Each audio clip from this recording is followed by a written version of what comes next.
Construction Contracts Act is a critical piece of legislation, and it's designed to protect the cash flow within the construction supply chain. And that's really, really important because cash flow is critical to our industry. It is the lifeblood of our industry. And clients and contractors and subcontractors alike should really be aware of their statutory obligations under the Construction Contracts Act, and also the commercial obligations and duties and rights underneath their standard forms of contract that they may have entered into. I think what's really strained the cash flow within the industry for the last number of years has been the impact of Brexit, COVID-19, the shutdowns, has really caused significant damage to balance sheets for construction contractors, whether subcontractors or main contractors. And we've been trying to highlight that to government for the last 24 months. And what we've seen is a number of interventions from government and the OGP to try and address that situation. But it's taken time. And of course, that's had an impact then on the ability for the supply chain to engage and to recover some of the costs to reduce and I suppose alleviate some of their losses on construction projects. But it's taken time. But look, it's very much in the interests of clients and main contractors and subcontractors right down to protect their supply chain. The CIF and its members recognise the necessity for a vibrant and healthy supply chain so that they can deliver for their clients, and clients must recognise that it's in their interests to work with their main contractors to ensure that the supply chain has cash flow. That's really, really important.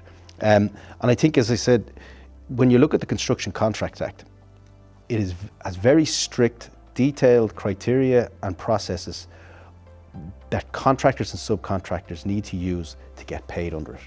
And it also provides then the option to refer a payment dispute, if necessary, to adjudication, which is a very short, fast process, much quicker than what was there before the Construction Contracts Act was introduced. But there's also, on top of that, the right to suspend if the payment hasn't been made in accordance with the Construction Contract Act. And in parallel to that, you then have very detailed provisions and mechanisms within standard forms of contract, whether public or private, that sets out the payment processes. But it also sets out how a contractor or subcontractor gets paid if an event arises on site. And that event could be a delay due to a risk occurring, ground conditions, or a design issue, which leads to a variation or an omission. And it has very specific processes around how contractors should process cost recovery mechanisms. And that's what they're set out to do.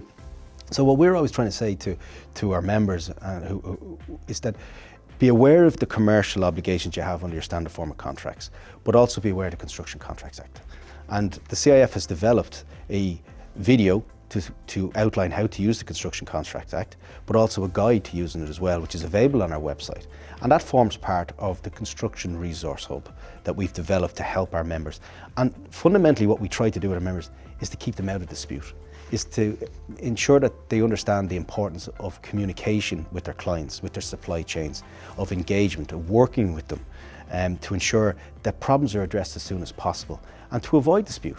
But in the event that they do get into a situation where there's no option but to instigate a dispute resolution process within the contract or refer it under the Construction Contracts Act to adjudication, we're there to support them and help them through that process.